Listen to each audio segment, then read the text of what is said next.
The topics and opinions expressed in the following show are solely those of the host and their guests and not those of W4CY Radio, its employees, or affiliates.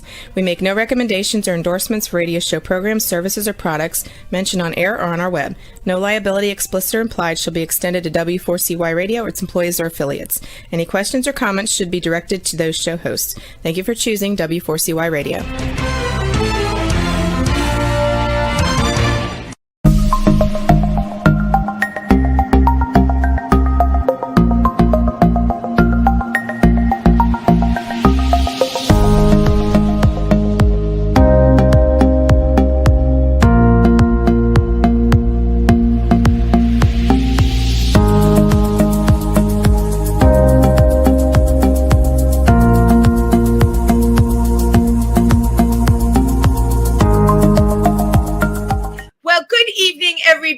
And welcome to Triversity Talk. I am your host, Wendy Stewart. It's Wendy on Wednesday, and I'm really happy to be here with you tonight. And I'm looking at my image in here. Oopsie-doo, my background fell down.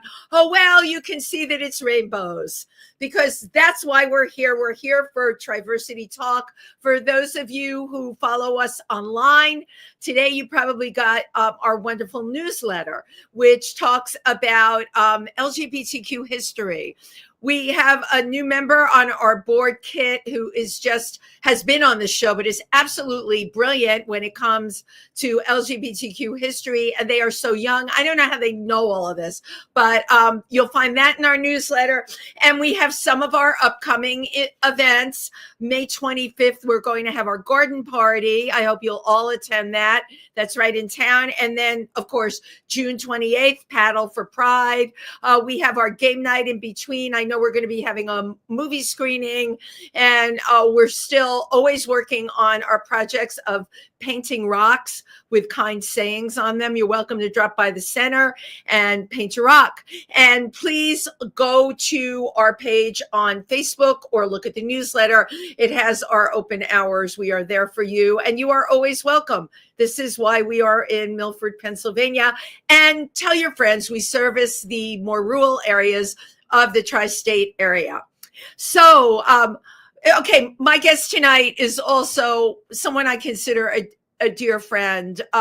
They started their drag career at 55. That is not an easy thing to do, but with their background in drag and dance and theater, it was a no-brainer. Not to mention one of the most incredible activists that I've met, who really, really cares about inclusivity in the LGBTQ community and advocates for marginalized groups, has been involved in so many programs regarding HIV, which they will be here to tell us about. And you know what?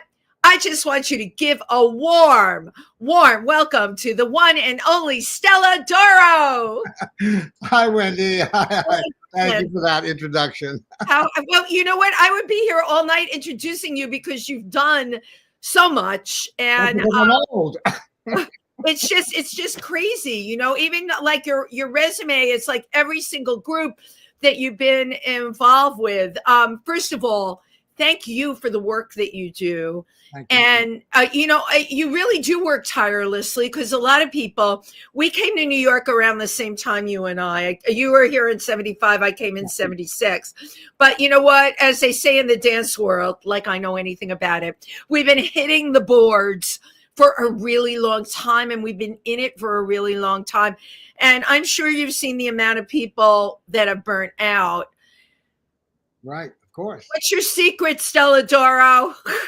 Well, I tell everybody I don't smoke, I don't drink, I don't do drugs, I've never been drunk, never been high, but sex, talk to me about that later. Look at me. I'm like, wow. Like, you won't even like sniff a bottle of Locker Room? Oh, no.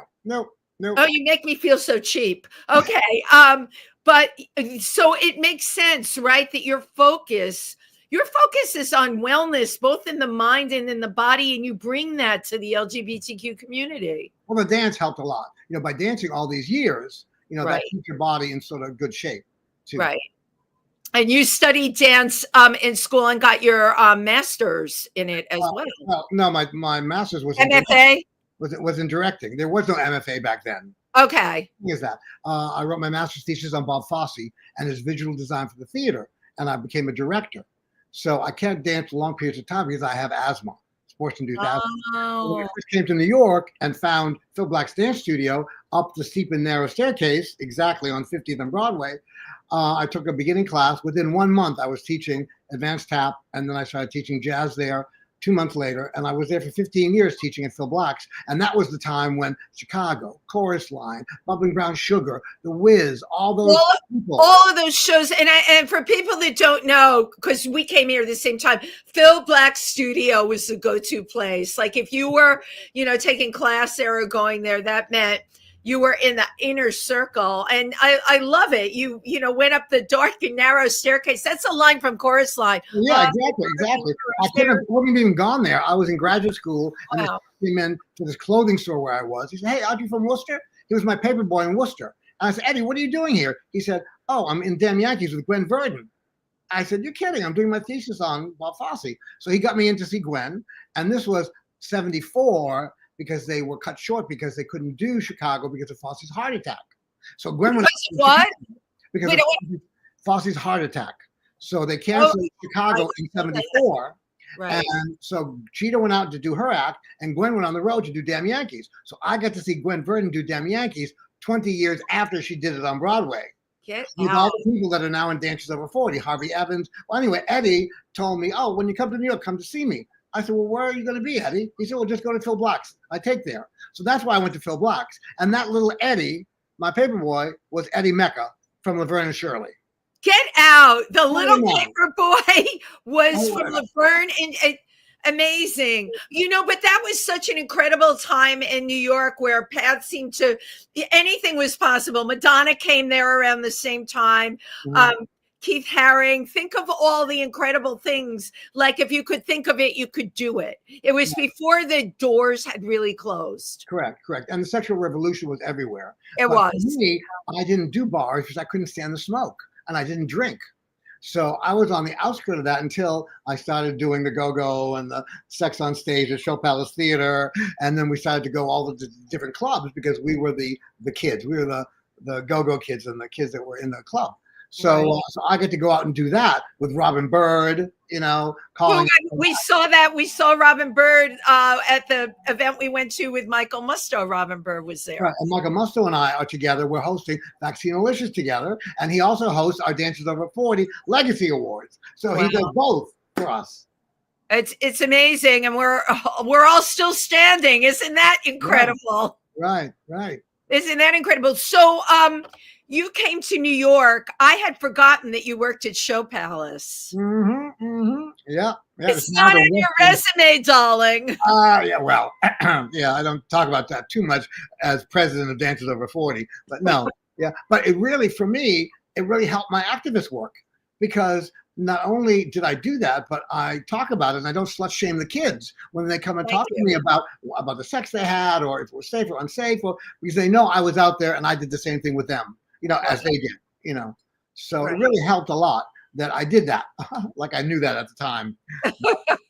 Well, you didn't know what you were going to be doing 20 years from them or 30 years from that time either.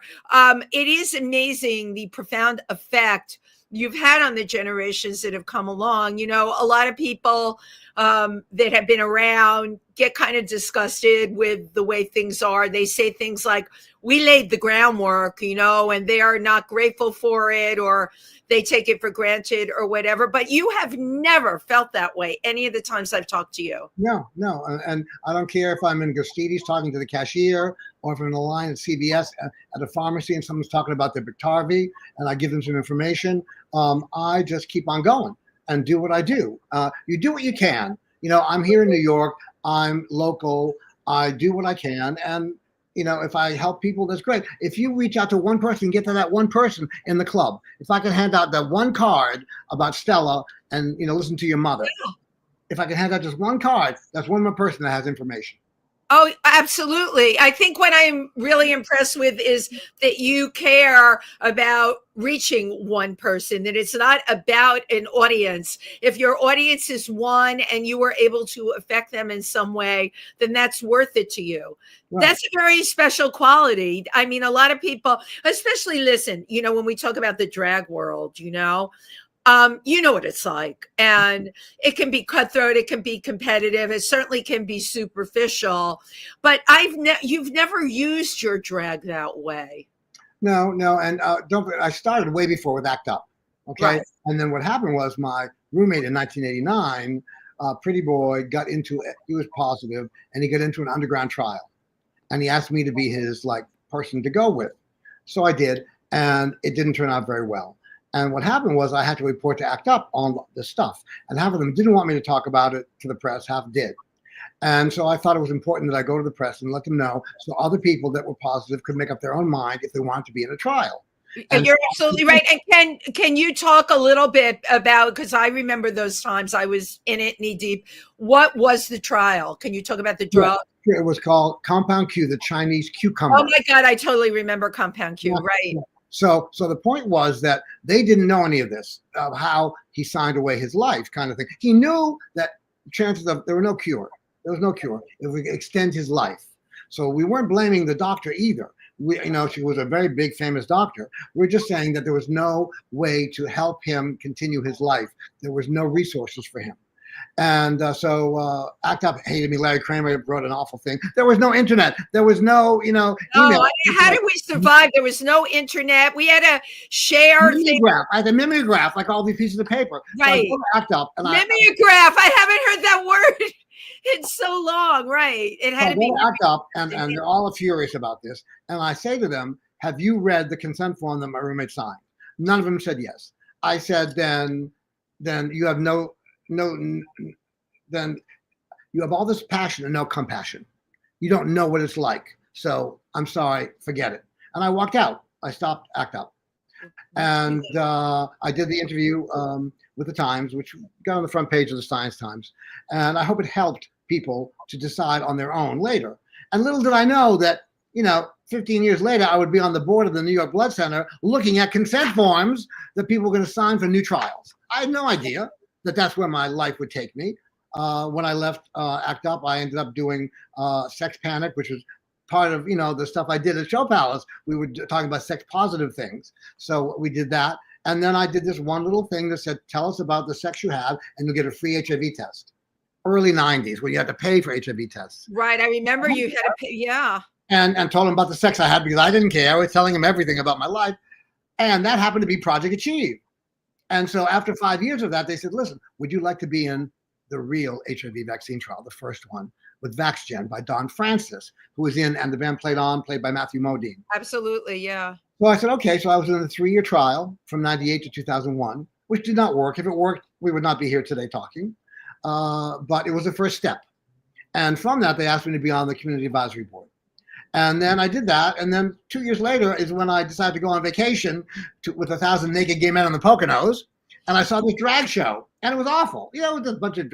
well, hold on, because I'm going to back you up a little bit. Because, Triversity, we're located in the Poconos. So where was the drag show? Well, it was in those camps that they have for over. Oh, like camp out. There's camp out and there's hillside. It was these had cabins. These had real cabins. Rainbow Mountain. Maybe that was yeah. And so I went backstage afterwards. I said, well, I can help you. I'm a director. I can help you next year.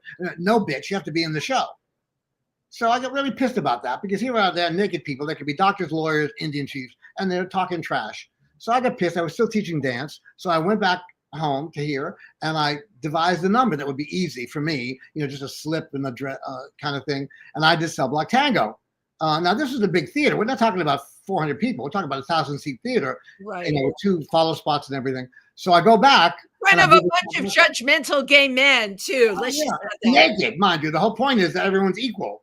Right. So I get there, and they did not expect me to come back, nor did they expect me to win, because they already had a pretty boy ready to go. Right. So when I did the Cell Block Tango, I won.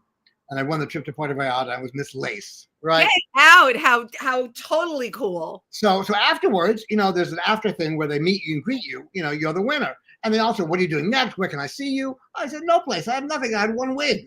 They did my own makeup. I had never name. Your first shot out of the bag doing it. Yeah. And so the reason I kept going is one guy came up to me and said, where are you going and stuff. And I said, I'm done. I'm finished. And he put his hand on my shoulder and said, don't let Stella die. Wow. And it really freaked me out, until I understood I made him happy. And then that old saying about people aren't going to remember what you say, they're not going to remember what you did, but they're going to remember how you made them feel. Absolutely true. So that's why I started up. And my friends were, oh my God, you're already a clothes horse. Now you're going to buy the dresses. Now you need all of the dresses. And that's when therapy opened at the exact same time I started drag right near me, because I'm very nearby therapy, which is on 52nd, which is now. Oh my God, it was meant to be then, right? They opened up a club for you in your neighborhood. The first time, and I go, oh, this is too, they're all young kids. I do my one chair, not 6 chairs. I do South Block Tango, and I win. And the hostess is Allison Tilson, who I love dearly. And Allison would give the mic to you and say, so what are you going to do with your money? You won $100.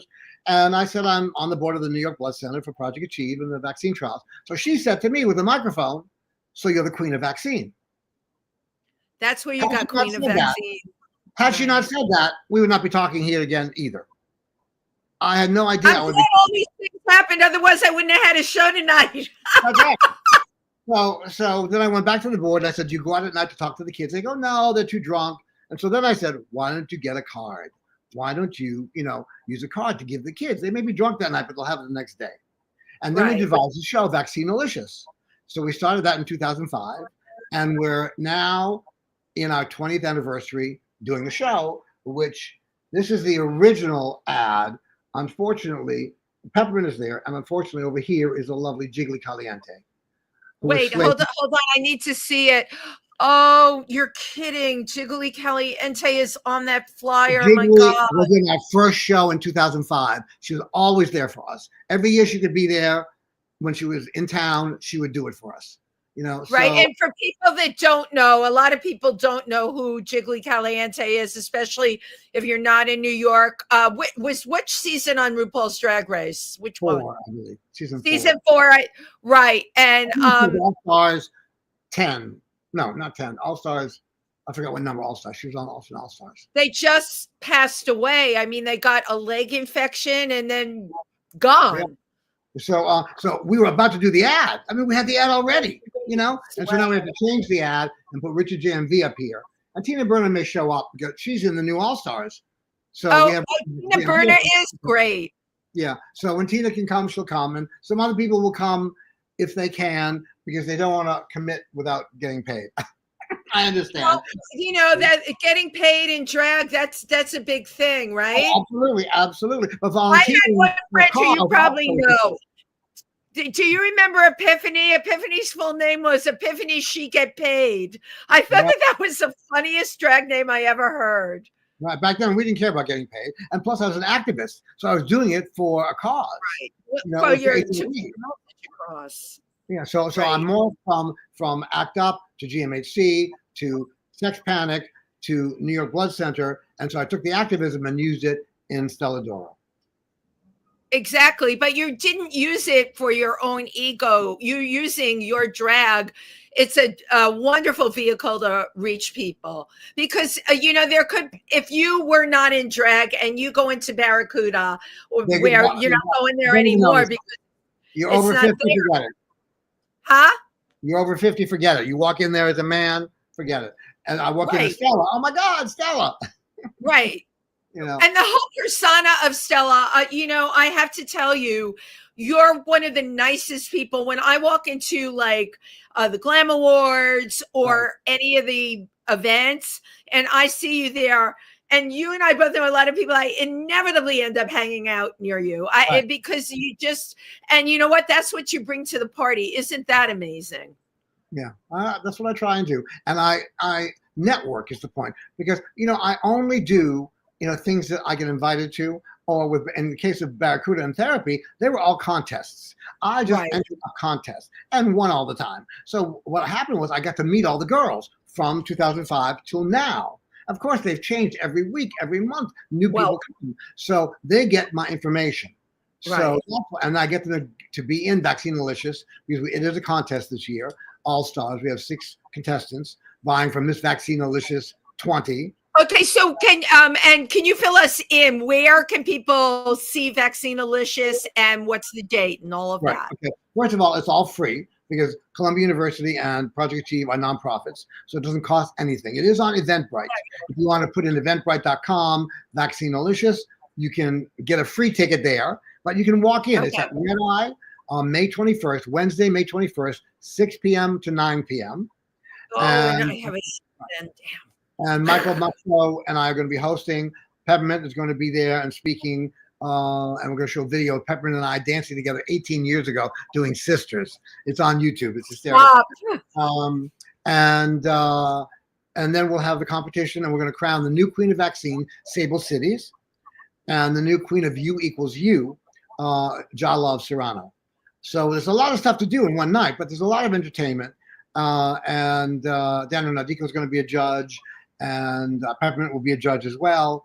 And we have Shanita Dixon and R.J. Robbins, Aria J, and I can't remember all the girls that are going to be in I'm it. sure, yeah, without a flyer in front of you, I'm really impressed at how much you remember considering you're all over. That's Right. really amazing. And Do you find, like, with the generation that's come up, like you went through AIDS, we lost everybody. Do you find with the generation that has come along since then that they hear you? I found something really different. I found something different just recently. You know how things change and people come out as HIV positive, or they come out as being gay, or on trans, things have been happening. Well, lately, I've found that the young kids are afraid to disclose their status. And they've come to me to tell me because they want the information. So I give them the information and they say, don't tell such and such. Don't tell them. So they're more closeted about their status than they are about being trans or binary or whatever they are. That's like in New York. But being positive is still, JMB can talk about this. He's going to talk about it at our show because he's going to be speaking for Broadway Cares for us at our show, that there still is a stigma about HIV, only because these kids don't have the information to understand what's happening and how to learn about this stuff because they're 21 years old. Right, but you would think at this point, like there'd be a large amount of information out there. What you're telling me is they don't know how to get it. They don't know how to navigate. Access with the internet, and they can't access the information that they need. How did that happen? Well, how did that happen? Nowadays, you know how it's happening now, and we're directly addressing that situation.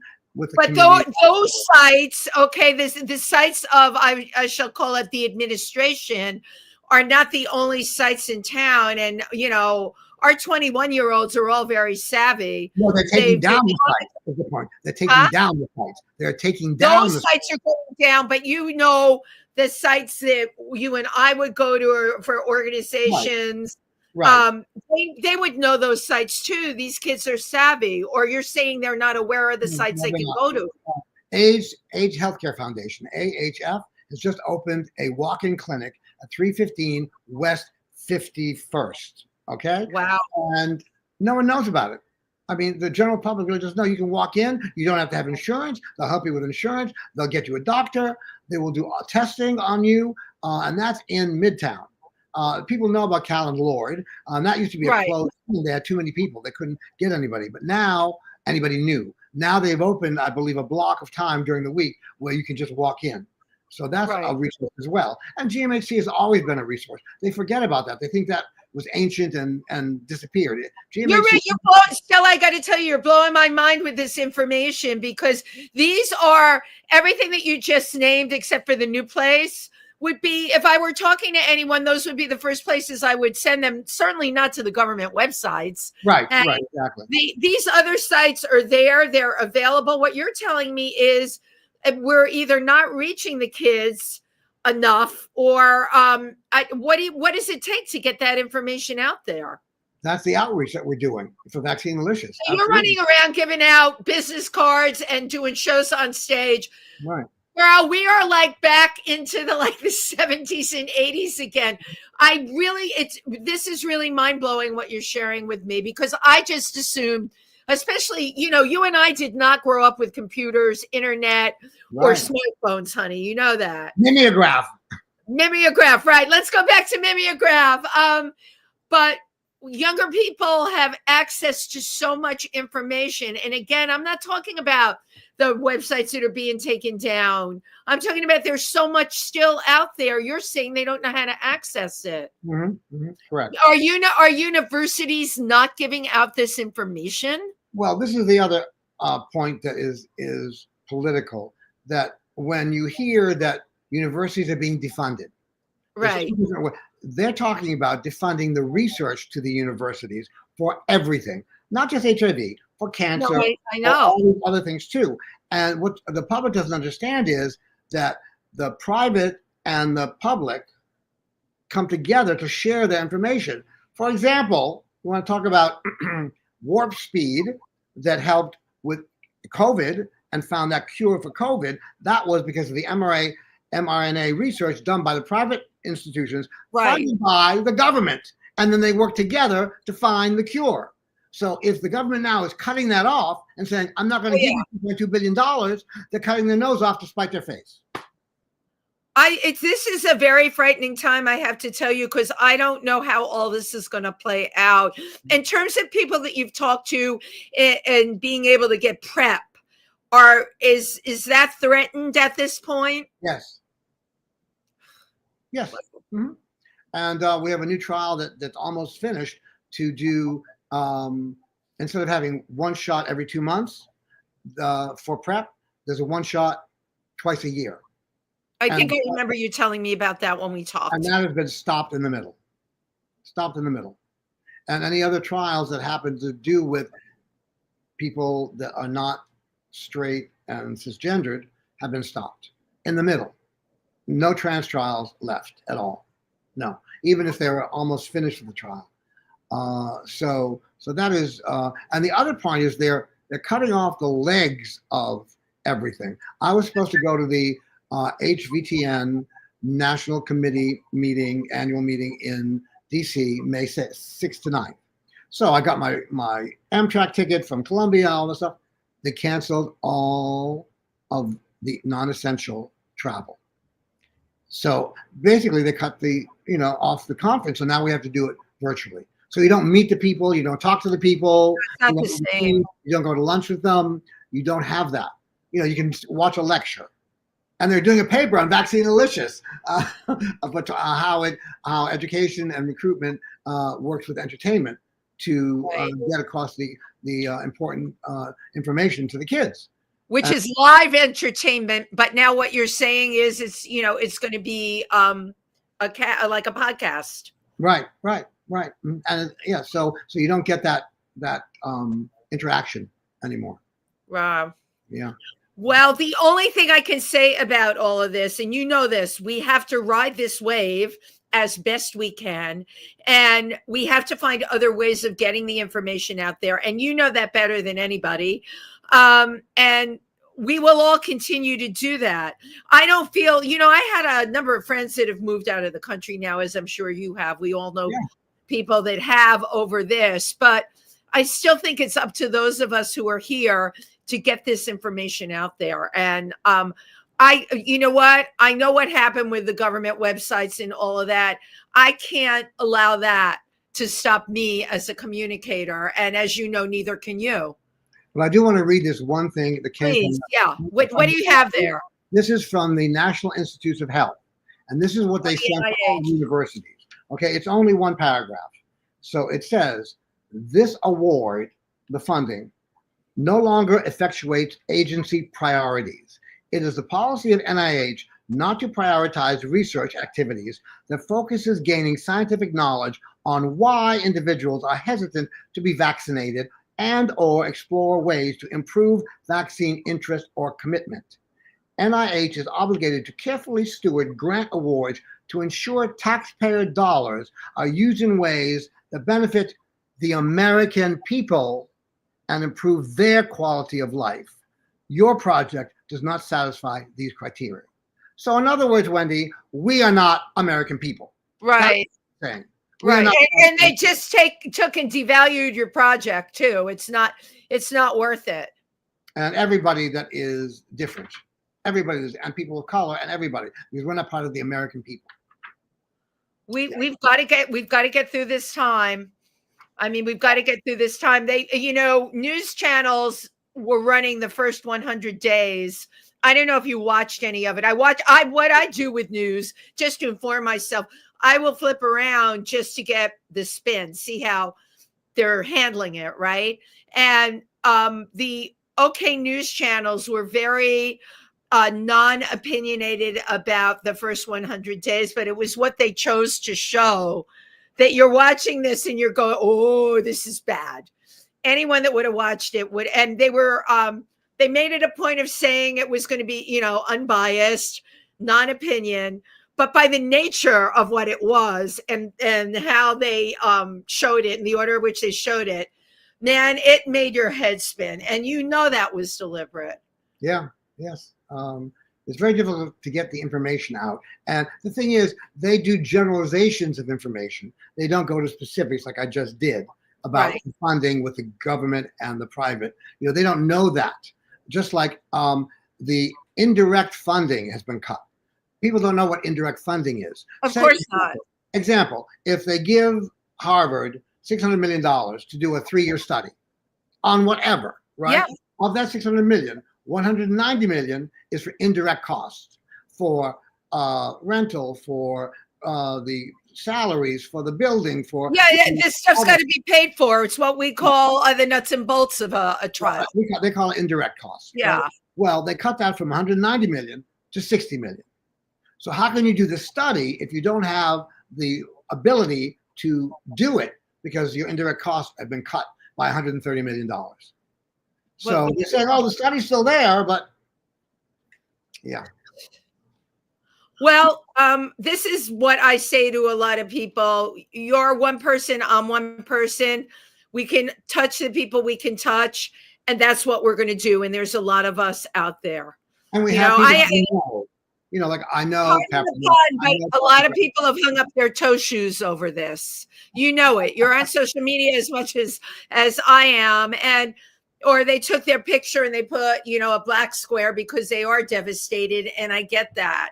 But like I can't just say, I'm just going to get through the next couple of years. I'm going to get through the next couple of years doing what it is that I do and getting the information out there and working with LGBTQ organizations. And I'm never going to stop doing that.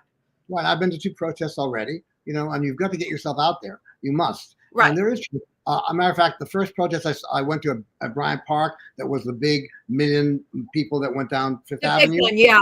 Right. Well, when I got there was a tent and a banner by the Quakers. And it threw me because I just started reading Bob the Drag Queen's book on Harriet Tubman Live. And he talked about how the Quakers were instrumental in the Underground Railroad and getting the slaves out of the South. And yet here are the Quakers now advocating for this, for us, for change. And I just thought it was very moving to see the Quakers. Very moving. And if you weren't here talking about it, nobody would know about it. I can tell you. Right. Nobody would link that together. Stella, I can talk to you forever. I want to show you your 2 short video clips. Okay, well, before you do, let me mention Dancers Over 40. Okay. What is it? Dancers Over 40. Oh, we're going to go back to Dancers Over 40. Okay, you're the boss. Open up with the clips. You're such a director, Stella Toro. I got my degree. I love telling people what to do. Okay, Juan, take it away. 1,000 naked gay men in the Poconos. Tell me how you got started. Well, it was a dare. A lot of us had happened with a dare. Of course, when you're much younger when this happens, usually. For me, I didn't start drag until I was 54. And I went to a vacation, 1,000 naked gay men in the Poconos. And my first time, and I loved it. I mean, I loved the cabins and all that stuff. And there was a gay disco. There was Mr. Leather and Miss Lace and all these things happening. I loved it. So I went to the drag contest, and it was pretty bad. Now, this trial that you're promoting, is that for just New York people, or can anybody participate? Oh, this is national. So there's Fenway in Boston, and now you see this is joinusnyc.org for studies for people without HIV, and the flip side is for people with HIV, which is ColumbiaHIVstudies.org, and just click on the QR code, and they'll take you there. We also have COVID studies and monkeypox studies. Yeah, MPOC. By the way, as a marketing tool, I was perusing YouTube, and of course I love videos, even if they were 18 years ago. But for now, and you reaching the kids and TikTok, these are great. These are wham bam, thank you, ma'am, and you get your point out there, and they're entertaining. Mm-hmm. How did you come up with this? It just happened. Well, what also happened was the New York State Department of Health contacted me and wanted me to be the MPOC spokesperson. So I had to put that on the Instagram and the TikTok, and I didn't know how to do it. So I had to go and do all this stuff, and I got paid to do this. This was not Columbia. This was the New York State Department of Health. So I did these little Instagram things, and then I decided that maybe TikTok would be a good place to also share and connect everything together. So right before I did this talk right now, I went on TikTok and said, "Hey kids, look up Wendy Triversity Talk, watch it, and then watch it on YouTube if you can't watch it live." So I try and get them the information when I can. But however, I don't have a base anymore since Barracuda is gone. Since the last week of Barracuda, I have no base yet to go to meet the kids. Eventually there will be at industry, but that's right. My wheels, hold on. My wheels are turning. We're talking about trying to get the information out there. You're on TikTok. Why not focus on building? These little snippets are great. You and I were talking about a new center that opened up that people don't know about. What about making these little short blips and putting it on TikTok? Well, then I have to be in drag to do this, and to be in drag just to do a video instead of going out and performing and coming back and doing videos. I've always done the TikTok and stuff. Hey kids, I'm going out to Barracuda. I'm going to the Glam Awards. So now I have to get dressed, and like they say in Dreamgirls, all dressed up and no place to go, and I'm sitting here for hours. Stella, I'm going to tell you, I want you to get a different mindset. It totally works. Okay, you can pare it down where nobody can see below, right? You can be in whatever you want to be in. Your thongs, but up above, you have the face, you have the look, and you get the information out there. I'm telling you, this is a great market for you. Mm-hmm. Great. And I know my stuff. Great market for you. I'm going to tell you that. Dancers over 40. Go. So in the midst of all this stuff back in the 90s, gay men had, again, the internet wasn't very big, so there was a date bait where you go to the center and you sit down, you talk, my name is such and such, and this is what I do, I'm number 72. And then you'd have a IBM thing, and you put the number of the guy that you liked, and maybe you would hook up. So I never worked for me. It didn't. But this one older guy got up and said, I'm president of Dancers Over 40. And I had got promoted at Channel 13 to be associate producer on their arts channel. So I went over to him with my card and said, hi, listen, maybe I can help you guys get on TV. So eventually we hooked up, and he left and another president came in, and I got Dancers Over 40 on Channel 13's art channel, Metro Arts 13. And we did all this programming around them, and we put on Dick Cavett shows with Brent Verdon and Bob Fosse because I knew all those people. And that's how I got back into the dance world and got to see all those people again that I had taught and danced with in the 70s. How amazing. Is that my... No, it's here. It's we have it too. We have it here too. Yeah, anyway, so that's how it started. And then then I became a member of Dancers Over 40. And then when the next president was deposed or whatever, they asked me to be on their board. And I said, well, I'm not one of you guys. I taught and did everything and directed, but I was not on Broadway like you guys. And they said, but you know how to do the administrative stuff. We don't know how. All we are is dancers. So I came on the board and I revised their newsletter and their mailings. And again, there was no website yet. And so finally that president didn't last very long. And so I became president in 2006. So it's almost 20 years. You're still president. Still president. And so I started, the internet, the website, which we're redoing now and putting onto a new platform to make it, more visible. And right now we have an archival one, which has everything we've done for the last 20 years. So what happened was there were people that wanted to perform, people that couldn't perform, and all there were socials. So I said, why can't we combine them and have a talk, have a group where they talk about the lives they had and have some people perform and videos. So we started doing panels and performances on Gwen Verdon, Bob Fosse, Michael Kidd, Michael Bennett, Balanchine, the women. We did the women of Fosse, the men of Fosse. We did the 40th anniversary of Dancing, the 60th anniversary of West Side Story, and we are doing on Wednesday, June 18th.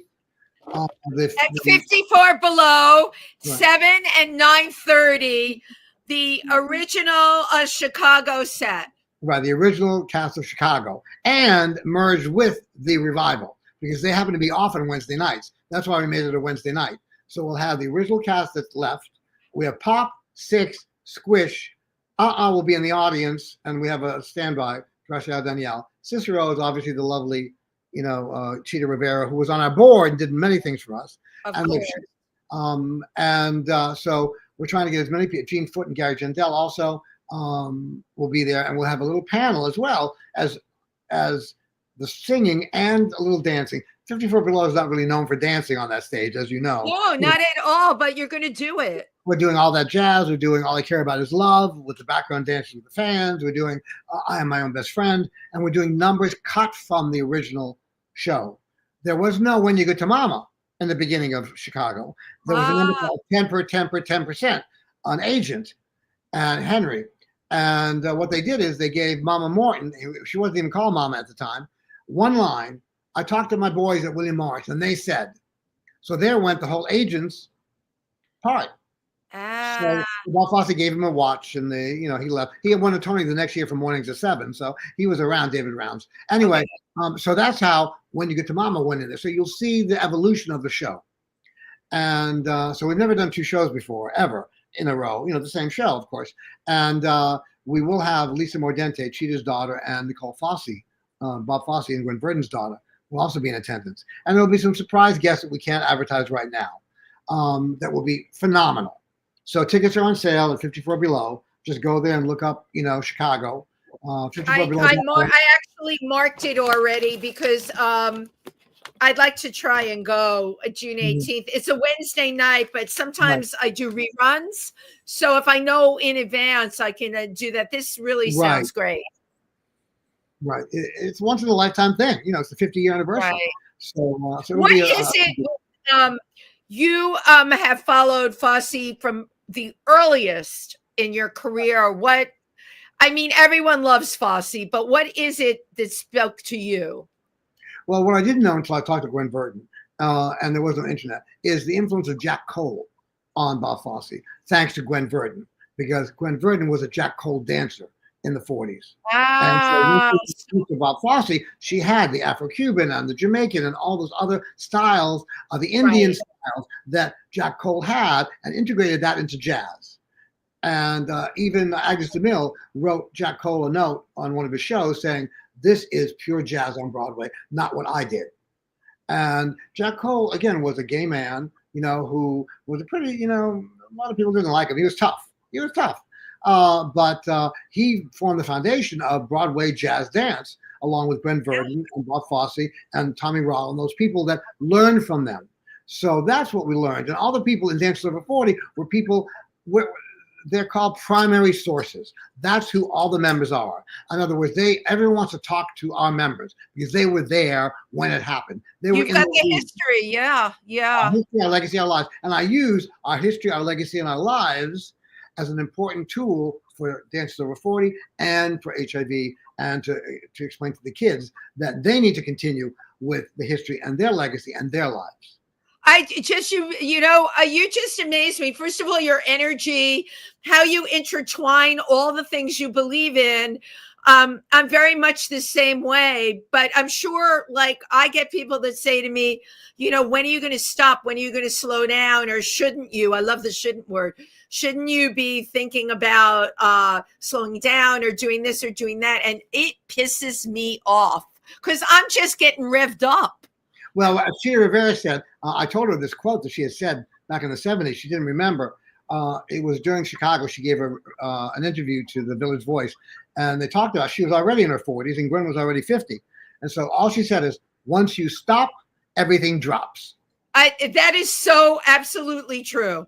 And Cheeto was still, I know Daniel Nardicchio produced her. Right, I was there, you know, during all of her performances in Fire Island. Right, yeah. And she was what, in her like late 80s. She died. Okay, come on. She was in her late 80s and she's performing in Fire Island. Yeah. Stella, that's what you have to aspire to, and I will be there in the audience with hair pieces and lashes, stilettos, baby, cheering you on in a fabulous outfit. Okay, we're in these times. Obviously, your mojo hasn't stopped at all, and we're down to the last couple of minutes. Where do you see yourself going forward, and how are you going to navigate the scene right now? What's the plan? Well, I hope that both of these projects, the Vaccine Alicious on May 21st and the Chicago on May 18th, will bring in new blood, will bring in more creative people to continue our legacy. That's what's important. You know, we can't always, you know, count on the people that are there now in the room, because a lot of them are leaving us, like Cheetah and Carolina Valente and Bob Avey, and all these people were on our board and they're gone now. Yeah. Who's replace them? Jerry Mitchell is now on our board, you know, on our board.